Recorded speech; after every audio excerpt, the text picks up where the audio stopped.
Hello, brother. How are you doing? That's I feel pretty much how that sounds. Yes. After I come back from a myriad of human interactions and errands that I have to run. I don't go to the store anymore. Yes. We only do delivery if at all possible. But today I had to go out into the world, and I still just marvel at people who want to get as close to me as they can. Anyway, so I did all of that, and then I came home to process a bunch of groceries, which I just loved. I love doing that. I'm excited. Excites me. It used to be processing groceries were, opening up boxes and put it in your mouth. Yeah, but now it's a whole new ball game. Yeah, so. Yeah. It's a little less tasty. Taste delay. Taste. You now taste it later. Delay it for indefinitely. Yes. Well, I'm sorry about that, but I'm glad that we're back. We've had a little hiatus. We're going to actually discuss why a little bit, just the concept of why in this episode. We tried to record this once before this episode, and it just didn't land. It didn't land, and I feel like part of it was that we refused to talk about the Rona. But, I think that's the wrong idea. I think that's, people are sick of hearing about it, but at the same time, you also need you need to hear these things anyway. But here's the thing. We came up with an idea. Actually, it was Lindsay Drexler came up with an idea a couple months ago now. As soon as the phrase social distancing started happening, I had actually not heard of it at that point. I had not heard of social distancing. She said, "Oh, well, you should have a segment on your podcast called Going the Social Distance." And I was like, when I finally understood what that meant, not knowing that was going to be my new life, everyone's new life, I was like, "Oh, yes." So I immediately bought the web domain because that's what I do. Good. Yeah. Good. Whether we use it or not, it doesn't really matter. But this is a new segment that make T-shirts. We'll do it. We'll do it. Let's do it. Okay. All right. It's gonna happen. Anyway, this is a new segment that we want to try, where we, you and I, call our dearest friends across the country, across the world, interesting people. People that they're on the front lines. We know a few doctors and nurses. Some artists doing really cool things with photography in the middle of nowhere, and comedians, and so we're just gonna. That's what we think this should be. Is just we check up on people. You and I started this podcast because we don't live in the same town, and that made us sad. Hate it. So yeah, hate it. Don't like it. So this is sort of going to be an extension of that, and hopefully get some social time too. So. Welcome, everybody, to Going the Social Distance with the BivBros. Down. Today's guest, no big surprise, because she's very close to us, and it just kind of made sense. Our dear friend Alison Kendrick. She has been the only guest on this podcast so far, so we thought we would give her the very first, the right of refusal, as you call it. Refusal. You were making me a little nervous there, because you were talking about how you were going to call up all these interesting people with fascinating stories, and in my head I'm going, yeah, but I'm leading the charge here. That's okay. Let's go. Let's be interesting and together. Go. Well, it makes a lot of sense because Alison's and our social and business lives have become even more intertwined in the last few years, which has been fantastic. We are basically one big company now, and that's really fun. Human. One human. We're basically one brain. Giant. What is the thing that became the 5 things that become one big robot? Oh, Voltron. Come on. It was Voltron. It was Tron. It was and not close. Things. They were lions. Hello. Yes. Hello. Sorry. Lions. Anyway, so yes, Alison and Evan have become Voltron. Lions. Yeah, but the difference is when we Voltron, we still stand 6 feet apart from each other, minimum. Yes. Socially distant Voltron. Nobody I would rather share a brain and some distance with than you two. Yes, exactly. Great. Thanks. Exactly. Same here. Yeah, I think when we tried to record this before, it was just too much denial, and I think we're going through stuff. So I think it's important to talk about things like we've been experiencing freelancer panic. I've personally been experiencing some productivity guilt. Just how everybody's doing. Really, it's just how are you doing? How are you doing, Alison? How's things? I'm doing okay. But I've noticed that my moods are, kind of swinging wildly, and panic and guilt definitely are two of the things that I am feeling as I cope with the Rona. So for those of you listening who don't know me, I live alone with 2 cats. And I commented to my group of friends, most of whom are married, just last week. I feel like the people who are going through this isolated alone and the people who are going through this isolated with, family members, either that they were born into being related to or have chosen to be related to, are probably having 2 very different experiences. Yeah. Not that one's better than the other, or anybody's having an easier or a worse time. Just there are things I think I'm going through this alone, that y'all might not, get, understand, or know. And then there's things that you're going through as you cohabitate with some people that you love very, very much, that I can't understand. Oh man, so, tell us more about that. It hadn't even occurred to me to ask what that's like going through that, living alone. Well, I think that's something we're going to talk about today as we talk about, some of the joint activities we've gotten into. But I am an extrovert. I do, get my energy and feed off of the energy of being around people generally. I also do appreciate living alone and like having my own boundaries and my own space. But I'm noticing I'm a lot more hesitant lately to get off of calls and get off the phone and things like that. Once I'm on them, I have this don't leave me moment. But then it's interesting because then I am a little bit more hesitant to get on calls in the first place because I feel like I'm spending so much time on screen. So it's just this constant pinball game inside of my brain. I am talking to my cats a lot more, which I think that was an inevitable turn for me in my life to take. But it's happened. I've borrowed some of Evan's life skills. I'm singing a lot of nonsense songs as I'm doing everyday mundane activities. So I have my own dishwashing song now, and things like that. So I miss people. I'm an affectionate people person, already, and I can't wait. I haven't hugged a tree yet. That was the latest report I've read this week. That those of us who are lacking in touch should go hug some trees. Apparently, that's a thing. I'll update you next time you guys allow me on this lovely podcast if I've hugged a tree yet. Just don't hug a tree that a coronavirus carrier monkey has just hugged. I'll do my best. Okay. Thank you. Yes, I will. Just look out for those trees. Yeah, so they'll get you. Yeah, I have been thinking about that, and I have been thinking about all the single friends, the people that are living with alone or just a pet, and it is there are new challenges for couples. I think I feel like for me, it's probably the perfect situation. I think about trying to have kids right now, and oh boy, that is not. I know that never been more humans. thankful to not have kids. That's super. People who are parents right now will hate me for saying that. Yes, and I apologize profusely. I do not mean to be a dick. Me too. But just personally thankful. That's not a criticism on or a comment on parenthood. I mean, I have so much respect for people going through that, but I'm just like, holy fuck, I'm so glad I'm not doing that right now. I have noticed that nobody has asked me when I'm going to settle down, get married, or have kids lately. There's an unforeseen perk of this.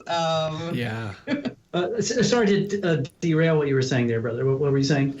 Just there are actually challenges to being in just a pair of two. You probably experience it a little bit more than I have, Evan, because your partner goes to work every day, or has been recently going to work every day.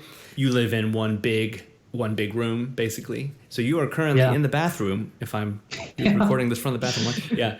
Most of your meetings together are he's gotten to know the bathroom really well. Yep.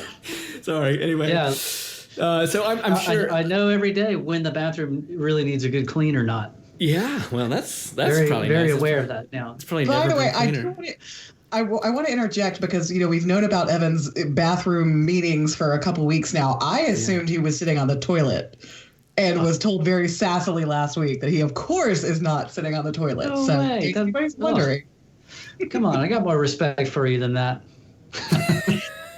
and yourself, perhaps. But, apparently definitely. that's something else I learned, that girls tend to, like, pull up a seat and sit, like when we're, in pairs getting ready, I will...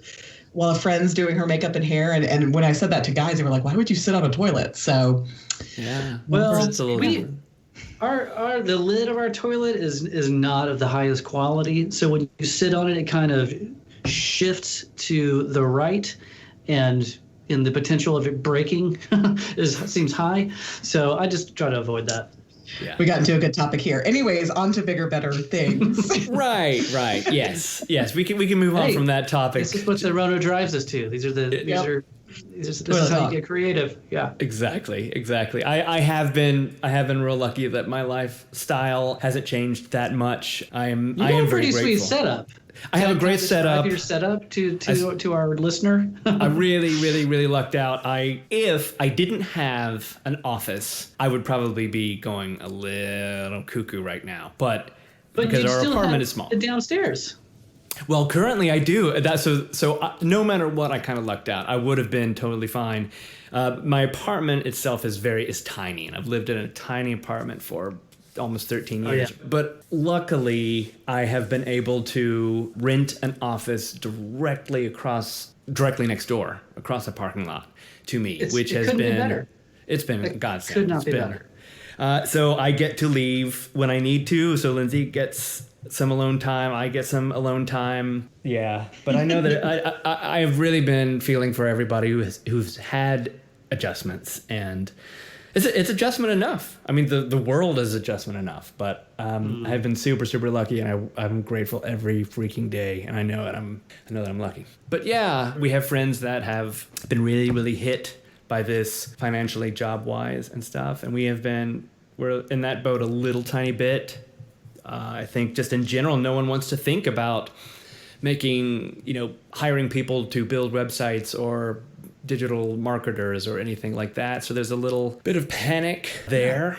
And we've had active clients cancel projects. Yeah. Yeah. I think I was just writing to our good friend Angus McLaughlin this morning, and kind of sharing a little bit of this with him. And it occurred to me as I was writing that, and in some ways, probably anyone who's a freelancer, but I can speak for the three of us anyway, hope somewhat confidently, that as a freelancer, you're so used to the feast and famine cycles and the emotional ups and downs that come with that.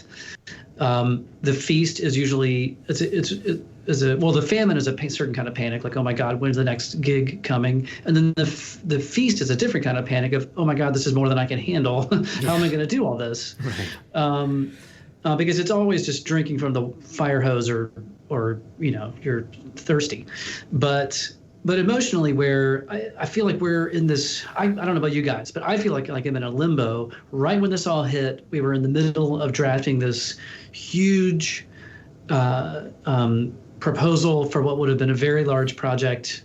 And I felt even crazy that we had the opportunity to put our name in the hat for the said project, which we didn't get, and which sucks. But it felt unexpected to even have that opportunity as all of this was going down. Yeah.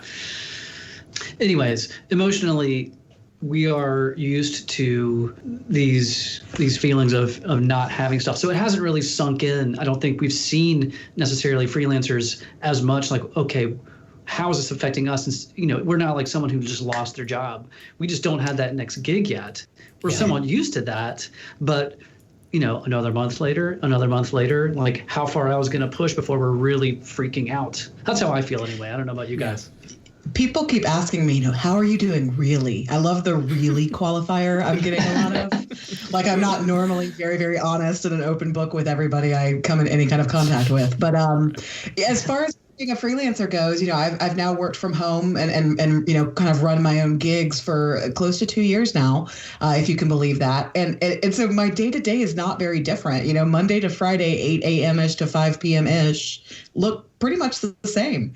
In fact, I've gone to, like, you know, counsel and coach my friends who suddenly have to work from home, you know, what some of my tips and tricks are. Like, I am not allowed to work in what I woke up in. I can put equally comfortable, you know, even PJ pants on if I want to, but they must be clean ones. Because I feel like once you turn the corner of just walking into your office in, you know, in what you woke up in, you've turned a dangerous spot. So it's a slippery slope. Things like that. So yeah, I none of that part of this is new for me. But, you know, kind of to Evan's point, I've been fortunate. I've been lucky to keep my existing client base. But when you're a freelancer, you're always very, very aware of the fact that you are one phone call or email away from losing, you know, something that would be detrimental to you financially. Right. You know, so it's like, even though I'm doing great now, that could shift really, really quickly tomorrow. And I am having a harder time, candidly, winning new business. And that, you know, kind of feast or famine cycle. One of the first lessons I learned is don't lay off the gas until you really, really can't handle the, you know, amount of business you have coming in. Even if you think you're going to, you know, I had a point where I was interviewing and had several prospects that I thought I was going to close. So I started turning other prospects away, then didn't close the ones I thought I was going to close and got, you know, out of whack and out of balance. Yeah. And so that's kind of been my experience is, you know, nobody's really making what I do a priority in their budgets, which I understand, but maybe they need people who build awesome websites and write amazing digital marketing plans now more than ever, as everybody's having to get really creative with how to keep their own businesses up and running in the meantime. Yeah. Mm-hmm. Well said. Yeah. I have experienced a little bit of the something that a lot of our friends, a lot of our artists, our actors and performers and, you know, visual artists, everybody in that realm, which suddenly is art in so many ways, is suddenly, you know, it's something that you can't go to for sure. You can't go experience art, but also it's just not quite as important right this very minute. So Caption Point, for something that we've all been working on this year, we were off to such a great strong start, and that just dust immediately. Yeah. Because without theaters, there's no nothing. So I actually have lost quite a healthy amount of income. But I'm not saying that to be sad. I'm saying that to then kind of do a segue into the interesting thing about that is that I've been able to sort of pivot and focus on different things and trying to get different kinds of work. But the lack of Caption Point in my life does leave a rather large time hole, right? Which you immediately think to yourself, oh my gosh, there's so many things that I have to get done. I have to clean the garage. I have to redesign the house. I have to, you know, make all of the projects that I've been putting off for years and years and years. I need to do them right now. It's like, because I'll never be able to do that again. And I'm just kind of here to say, I don't know that that's true.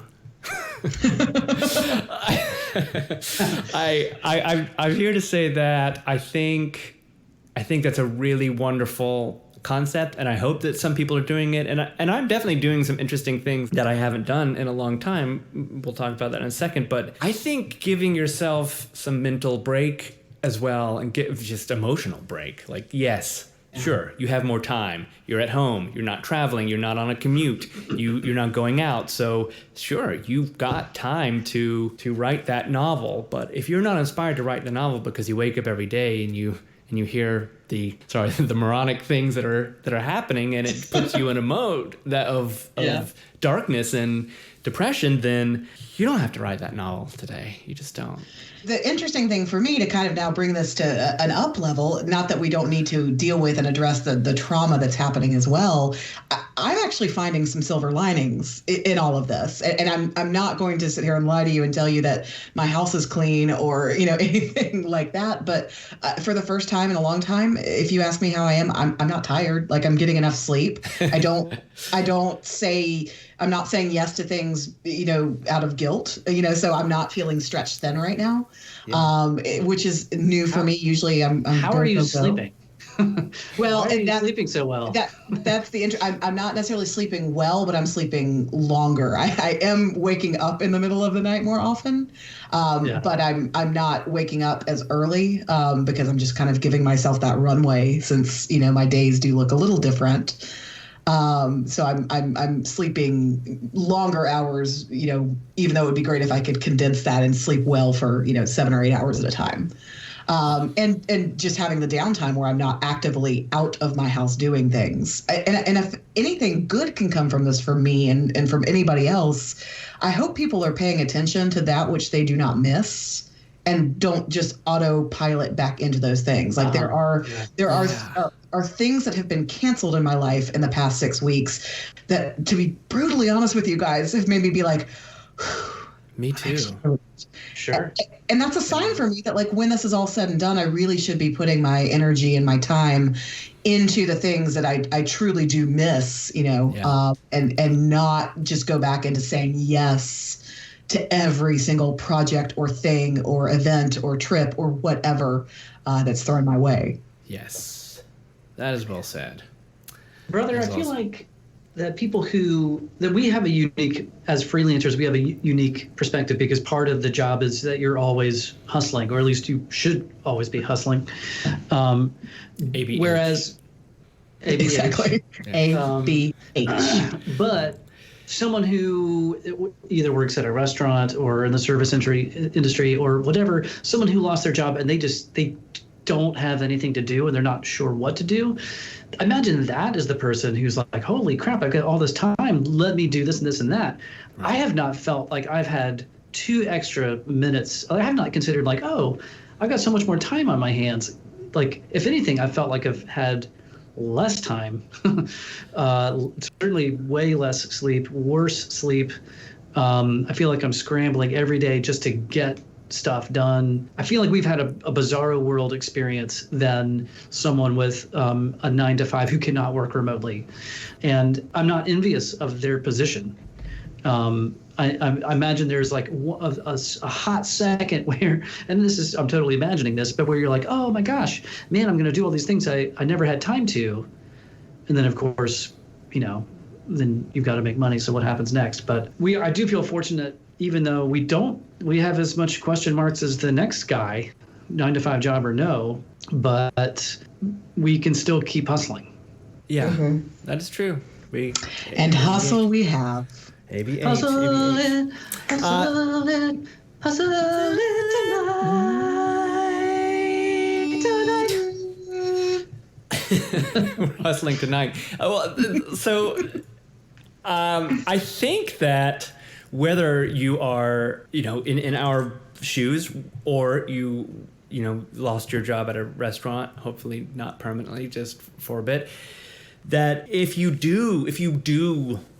are easy on yourself, that you might enjoy the next half of this podcast, because there has been a very interesting shift for people to suddenly have to find ways to be social and to connect with other human beings, even if you can't touch them, and to remain in their lives. I know that you, Evan, have maybe never texted mom as much.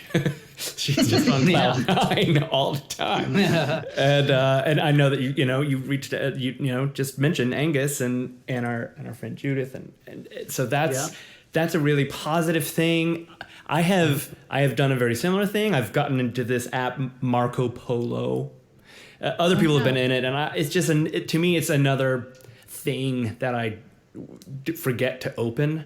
But it is actually a pretty great idea. It's just a voicemail, but it's video, so you feel a little closer. So I've been doing that a little.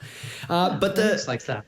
Yeah, it's fun. It's fun. But the interesting thing that is, it seems to me, maybe it's just us, but it feels like everybody's being pushed into sort of a let's play games thing. And I understand why. You've got the social element.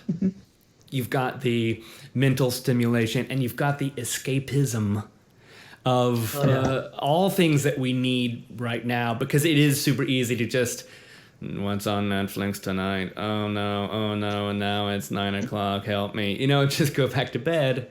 So games. I'm allowing myself to play games like I've never allowed myself before. I always hit a point, even like 30, 40 minutes, into having so much fun playing like Red Dead Redemption. And I start feeling guilty, but not really so much anymore.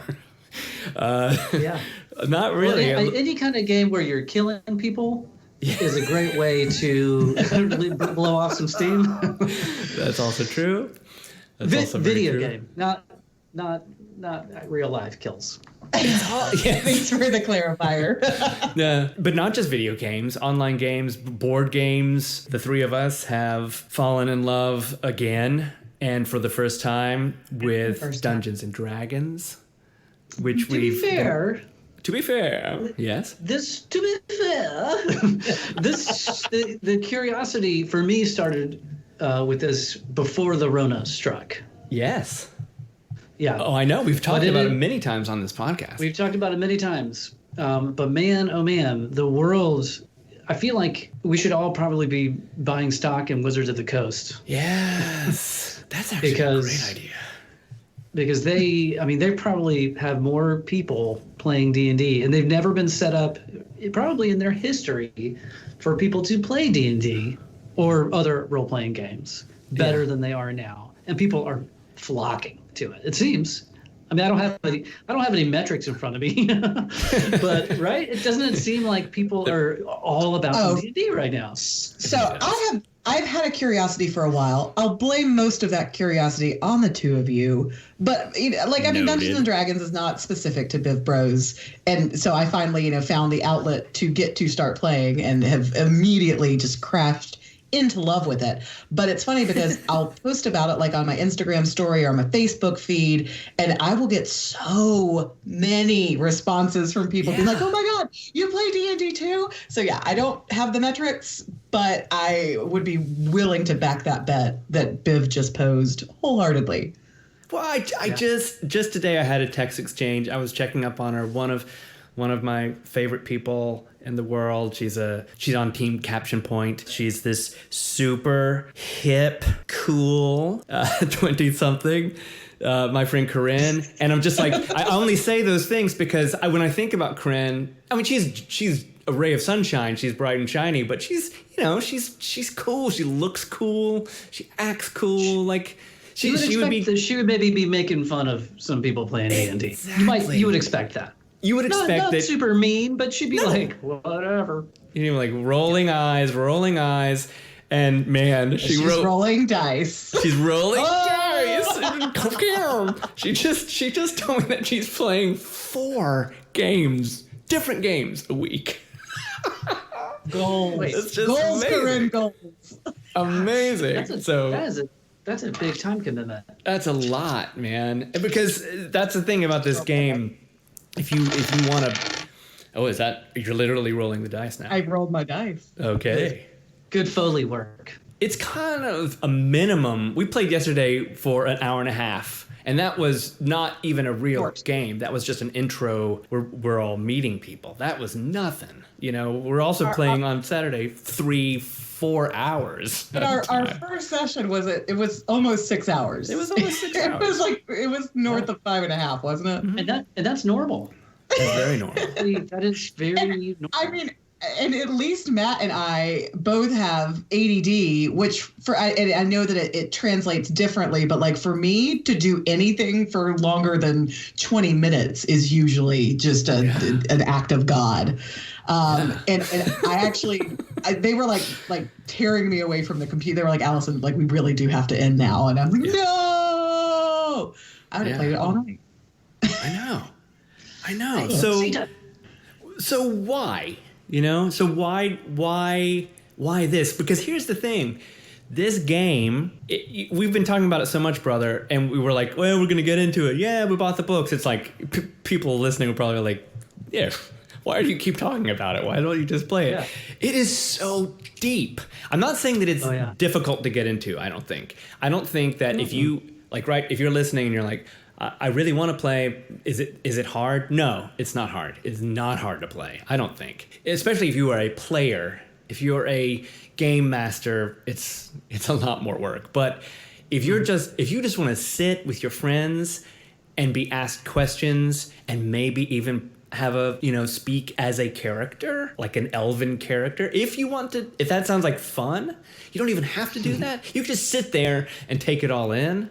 It's an easy game, but it is so deep, man. I had no idea that in the span of time that I stopped being in that world. And now, God, the internet is just, I was thinking today, it's probably the largest game ever, right? Because it's like Game of Thrones plus Lord of the Rings plus, Harry Potter plus everything all in one. And it's never ending. It's always being adapted. It's just so huge. So going down a rabbit hole like, where are the Moonshae Isles or something? It could take you down a road that's like 2-3 hours long, just researching stuff that people wrote, anywhere from 2 to 20 years ago about the Moonshae Isles. Right? And this is only Dungeons and Dragons. If you are not into fantasy, guess what? And you're like, I'm into science fiction only, or I like espionage or superheroes or whatever your flavor is.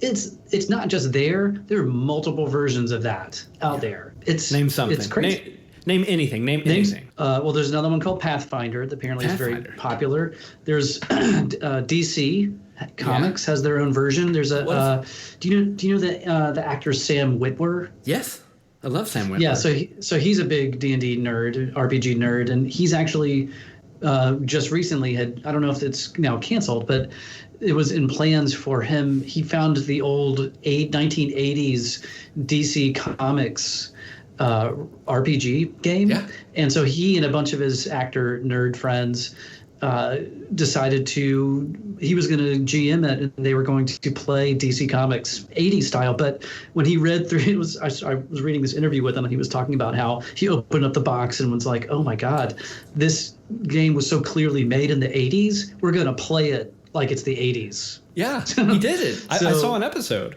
Oh, you did? It exists cool. on DC. Was it fun? Yeah, it was really fun. That guy's really good. He's a talented man. He's a handsome. I just recently learned he's very handsome. I just recently learned he's the voice of Darth Maul. I did not know that. Yeah, in the Clone Wars. I did not know that. So anyway, Sam Witwer. But DC. Yeah, Sam Witwer. DC. You've got a Buffy game. You've got a vampire game. You've got probably a werewolf game. You've got certainly sci-fi and spy. Oh God! What was the one? Top Secret. That was the one that we played as kids. We actually played a Top Secret, which was espionage, and we played the Marvel Comics one. We did. Oh, but here's another thing. Here's the other incredible thing. So, Wizards of the Coast it used to be owned by TSR, Dungeons and Dragons, when we were little, and now it's Wizards of the Coast, and they do that and Magic the Gathering and some other. They're like, and they really put out great stuff. Like their site, D&D Beyond, is just top notch, really well done.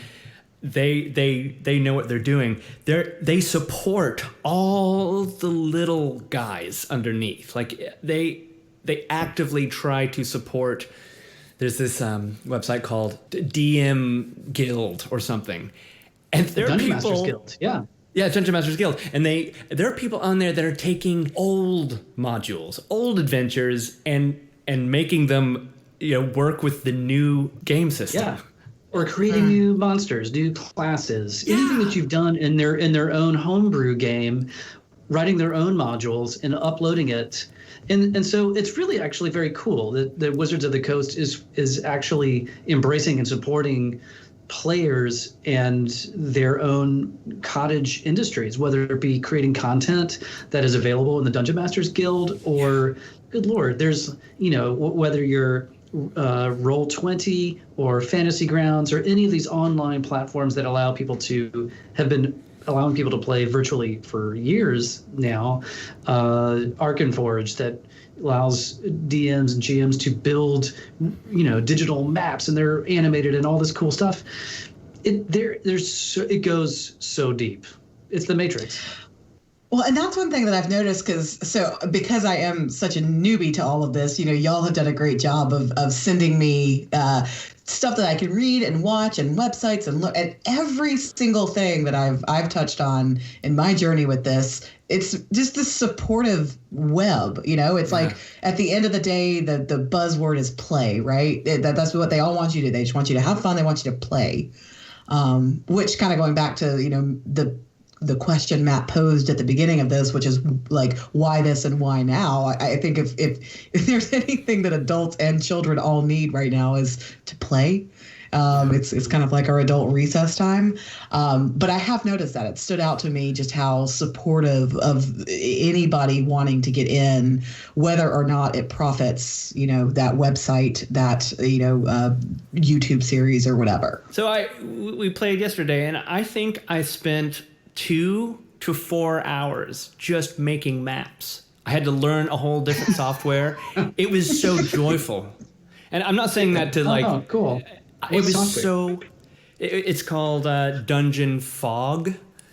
And it was just such a relaxing, beautiful, creative. I was really planning out, where people would sit and thinking about, has to be a bar and there's a fireplace and taking, I didn't realize that you designed that space that we were in. I just thought that's awesome. That makes me like it even more. Even the bearskin rug that you had on the patio, things like that. How many of those hours spent reworking things after I changed my character's background on you?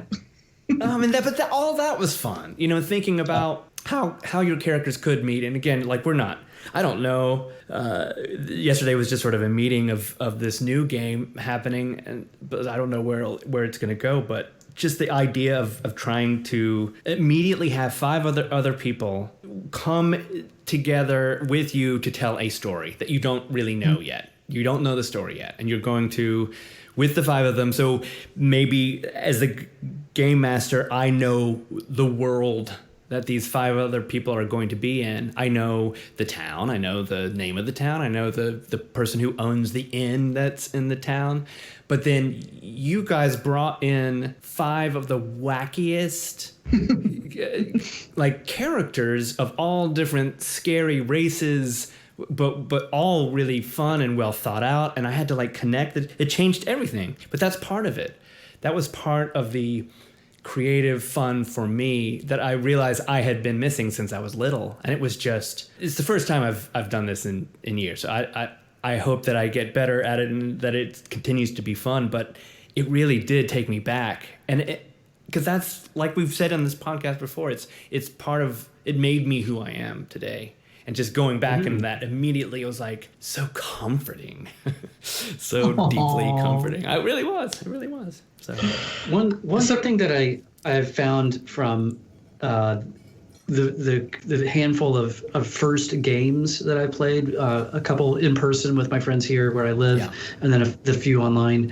And one thing I always notice is that there's an ice-breaking period where either if you've never played before and you're just kind of maybe worried about the game mechanics, or and that's one component, which isn't something, if you're thinking about getting into the game, you shouldn't worry about that too much because people are going to help you through that. The thing that I find that most people maybe either I don't know if people are anxious about it or surprised to find out like, oh gosh, I've got to role play. I've got to speak not as myself, but as this character that I've put together, make the choices they would make. I can talk in an accent if I want to or not. Improvise. Improvising is not easy. So with all that, I think different people are just enjoy it different ways. Some people go a whole hog with a crazy accent and just go all in. Others are, more reserved. But I wanted to ask Alison, as a relative noob, and we all are noobs essentially, even though Matt and I technically played 30 years ago. What is it like as an extrovert and having a background in acting, like getting in a relatively intimate setting of just a few people and having to play a character and improv that character? What is that like for you? It's reminding me how rusty my acting chops are, but how much I want to refresh them. It is wildly entertaining to be a part of it. And I'm not just saying this to blow smoke, but probably surprising to nobody listening to this. Matt and Evan are top of their game, despite what they'll try and tell you otherwise. Top of the game. But like the accents that they're throwing down and the ways that they're choosing to stay in character, it's so much fun to witness and makes me want to. So there's this constant internal battle that I'm now fighting, where it's like I just kind of want to let loose and dive in, but yeah, I'm still worried about the mechanics of the game and which dice do I roll and how do I find my modifier and all those different things that have certainly gotten easier and easier with every round that we've been able to play. But it's been way more fun. And so usually, as a performer, there's, you want to work in a team, you want to work as part of a troupe with other people, but you're doing it because you enjoy getting up on that stage and having some of that spotlight on you.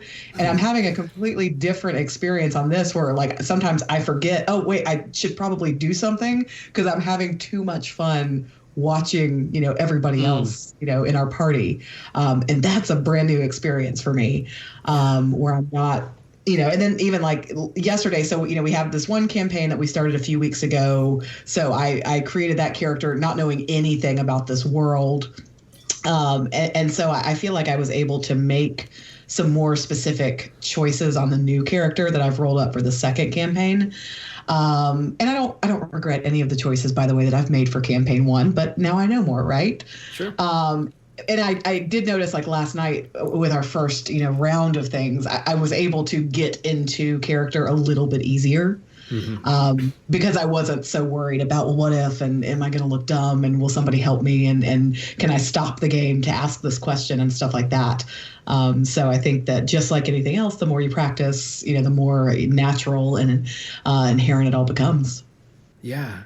Did that sort of answer the question? I know I rambled. It did, but even more, I was going to say something that you mentioned that is very important for me and obviously for you as well, is the performative element, if you choose that. So, we've got the social element, we've got the thought process, the game element that we all need right now, the escape. But for some of us, it is the performative. And that's like that. I don't care that there's not 500 people that I'm performing to. It's never really mattered as much as being able to, use that thing that I've loved to do so much in my life, which is become someone else, be something else. And my whole life, whenever I've been on stage, I'm something else. Never, even when I'm mad, it's a heightened version of me, and that's normal. And I think that it's same with all of these things. So especially to friends who are listening and are like, man, I'm not auditioning, I'm not playing gigs. This could also be, man, this could also be really good for you. Keep chops up. And again, I have to keep. This made me think of something. Yeah, sorry. Go ahead. I was just gonna say, but I do want to keep reiterating for anybody who would be scared of that. It's also that is not. You don't have to perform. I just want to make that clear. It's not. It is a choice. Yeah. You can speak in the third person. You do not have to speak in first person, and so don't. Or you could do what I do, which is like half until you kind of figure out. Like I mean, the first couple rounds I only spoke, like as Alison, right. Maybe trying to interpret through, and as we've gone along. So it's okay to evolve too. Like you don't have to be in one way out of the gate. And I hope I continue to evolve too. So yeah. You have to be willing to have fun just doing make-believe and kind of tap into that inner child thing. But beyond that, you don't have to do anything else. And you never have to be an expert at the mechanics of the game. Never. Like that part does not matter. But what occurred to me was, we kind of started this conversation kind of thinking about like, okay, why are people flocking to this game? I mean, online we need human interaction, even though it's virtual. But we are playing these games. It's not like we're getting online. Yes, we are staying in touch with our loved ones more, but I don't want to, I don't feel like there's a ton of desire to get on Zoom and talk about, let's talk about coronavirus today, right? People are looking for that escape. I know I am, whether it's in reading or video games or D&D or whatever. Whenever I'm not working, I want to escape the horror.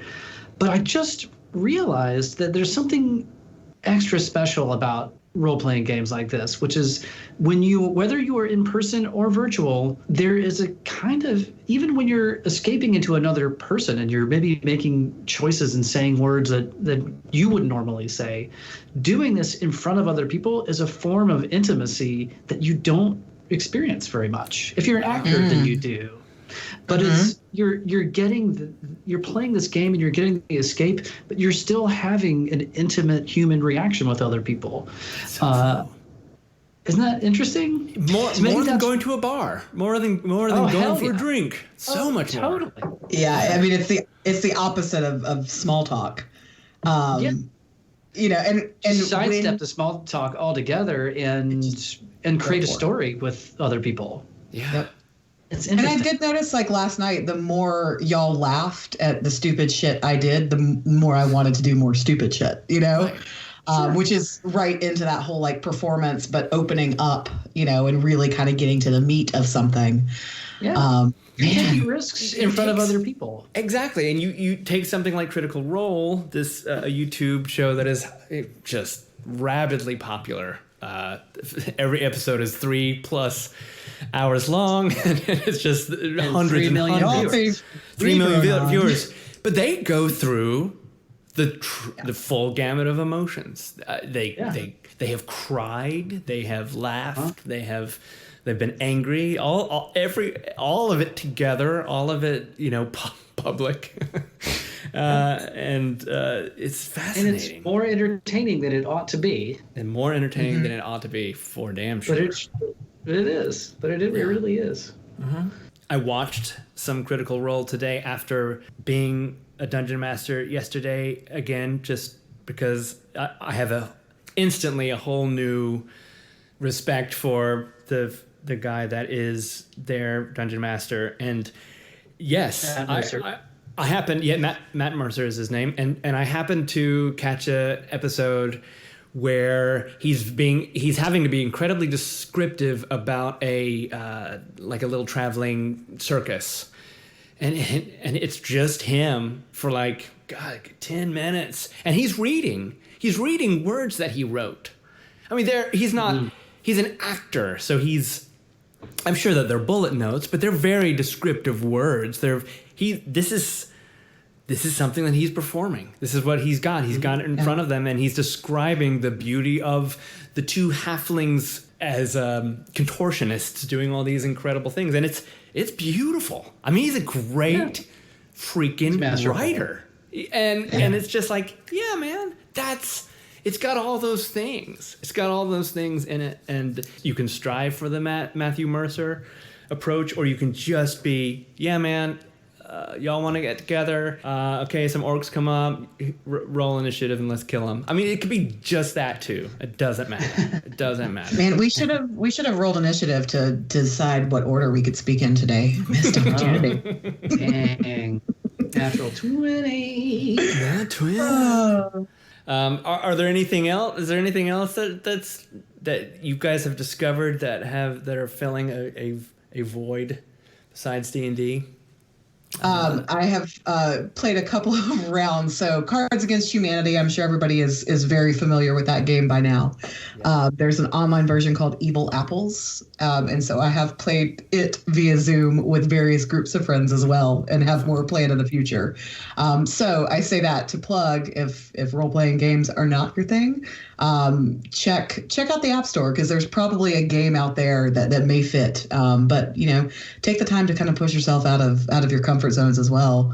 And now I can't stop thinking about what Evan shared about like the sharing that raw intimacy piece via Zoom or whatever your platform of choice is probably going to stick with me and haunt me for a while. Yeah, it was really well said. That's what I aim to do. I'm always trying to haunt you. Haunt. Yeah. ABH. Yeah, you beat me to it. Oh man, Always be haunted. Yeah. Always be haunted. It's important. It's important. Lindsay and I have been playing this game called Cuphead, which is just a full-on loving homage to all the 80s and 90s video games. Definitely Super Mario, but things like Contra and there's a little nods to everything, and it is gorgeous. It's like shocking. It's done in the original. It's also an homage to early days of Disney and those kind of animations. So it is that cell animation. It's like they built it with the organically in that way, and it's not a new game. So everyone was like, "Yeah, Matt, Cuphead, it was great a couple of years ago." But it's really fun. It's so hard. Oh, it's disgusting. You like games that are really hard. I don't like games to be too hard. Yeah, it's Lindsay mostly. She loves the hard games, man. That's the only. She doesn't need story. She's got that competitive spirit. She does. Oh, she doesn't want a story. She wants to beat things. It wants to be like beginning, middle, end. Doesn't need. She wants the equivalent of IKEA furniture assembling. In video game difficulty. Form. Yeah. The challenge. Yeah. She should probably get into Minecraft. My friend Megan was just telling our group of friends about Minecraft yesterday, and we may be starting up a Minecraft group. I love all this shit off. I don't do video games typically. I think I've joked with you guys before, but I'm also very serious about this. The only video game console that I have ever owned, and actually still own, and just need to figure out what I need to get it working again, is an Atari. Like, that is as far as my brain works in the video game realm. Same for Lindsay. That's it. Like an Atari simulator, tiny little machine now. Yeah, for pretty cheap. I know, but I have my original Atari with all of my cartridges that still work. I just need to. It's gonna be, if it works, I'll be shocked. But I mean, I did last use it probably somewhere in the last decade. I just haven't. Like, TVs have now evolved to like whatever converter I was using before. Right. Whatever it connected to. My non-techiness is showing now, isn't it? Give it a shot, man. I do. I need to figure out. I am sure that I can figure it out. I love my Atari, but I don't love any other video game console. Okay. I'm sorry. That's fair. That's okay. Hey, more power to you. I love killing people. As I said before. About Minecraft. I haven't ever played Minecraft. I feel like there's a similar disinterest in the same way that I've never cared about Legos. I don't know why I lumped those together. Like, Legos, whatever. And Minecraft, building stuff, nah. Killing stuff, yes. Give me some other kill. Minecraft, there's something about like zombies. Like, if you don't get your stuff done, the zombies will kill you. Or I didn't really understand, but so I maybe we've been sleeping on this, and maybe we need to have a future episode where we get down and dirty on that one. What? Well, if you go down the rabbit hole and want to try to convince us to play Minecraft, well, I'll let you try. All right. Yeah. I'll dip my toe in that pool and then decide if I'm going to accept that challenge. Okay. All right. Yeah. Fair. I love it. So Lindsay's concept behind this segment ends with 5 questions that you alone can answer Inside the BivBros studio style. inside the BivBros studio time. So Is let's see. this going to be another a duck-sized horse or 100 horse-sized duck? I don't think they're that hard. I don't think they're quite that hard. And we can go real fast. We're gonna do rapid fire. Okay. Okay. So number 1. No, don't be nervous. What's your favorite baby animal? What is my favorite baby animal? There have been a lot of pictures online about baby duck-billed platypuses lately that look really cute. Wow. But if I had to just go ahead and give like a normie answer, I do love a puppy. Who doesn't, except for dumb dog haters? I am not that, but I need to do more research on baby duck-billed Good platypus. choice. I love it. What is in this time? What is your comfort food of choice? Oh man, just so many answers there. But I have been hitting you can buy edible cookie dough. I've been hitting that. I've been hitting that pretty hard. How do they do that? Do they just pasteurized eggs? I mean, what? Yeah, I don't know. And you're not allowed to cook it. So like You need eggs. It doesn't cook into actual cookies. So that has been my sweet treat. And then my more savory treat is palmetto cheese. Ooh, yeah. Man, Not just pimento, but the real stuff. The palmetto Specifically, cheese. palmetto brand matters there. Yeah. Big respect to you there. And listen, people of the world or person who's listening, if you're eating pimento cheese and it's not palmetto brand, you're wasting your life. Waste your time. Or if you don't make it yourself, which is rather, kind of involved, palmetto all the way. Don't even mess with it. But when you do get it from the store, disinfect it. Yep. Okay, great. Just the container, not the cheese Just itself. a container, right? No, each little nubbin. Okay. What is your go-to movie for cheering up? It does depend on my mood, but it tends to waffle between Monty Python and the Holy Grail and 10 Things I Hate About You. Okay. I need Strong. If I need like a silly, kind of laugh versus a romantic, kind of a snuggly laugh. Yeah, I like it. Great. That's a great answer. So this one's a little on the more introspective side, but it kind of goes along with what Evan mentioned before about trying new things and kind of putting yourself out there. But what are you finding is kind of one of your favorite qualities about yourself right now? Like really thinking about, of course, there's plenty of things that we can feel guilty about or bad about, but what have you been kind of into? Like, man, I'm really blank right now. I'm kicking it. This may be more of like a zoomed out answer because and maybe me avoiding the question. We'll see what you guys judge in a second. But I have learned to enjoy my own company, which for me, that's been a really, really long road, and I think that's why for many, many years I stayed as busy as I did because I just didn't know like how to hang out with me. And so I don't have I like hanging out with me but I just on a holistic level, I've learned to embrace being alone, being quiet, and whether that means, I've tried taking up a couple fun hobbies, during this. So our friend Robert Schuster of guitaraudio.com sent me a ukulele. So I have been playing that. I'm horrible at art, but I have been practicing with watercolors and things like that. So I think, if I had to answer a trait, it would be my willingness to try things. But the side effect of this, isolation time is learning to get along with the person I live with. I love it. I love it. Oh, man, that's awesome. Yeah. Really great answer. I like me for me. Let's see. And then the last one is it's definitely not going to be May, but when things are lessened and the world goes back to normal, when that happens, what's the first thing you're going to do? Start planning trips.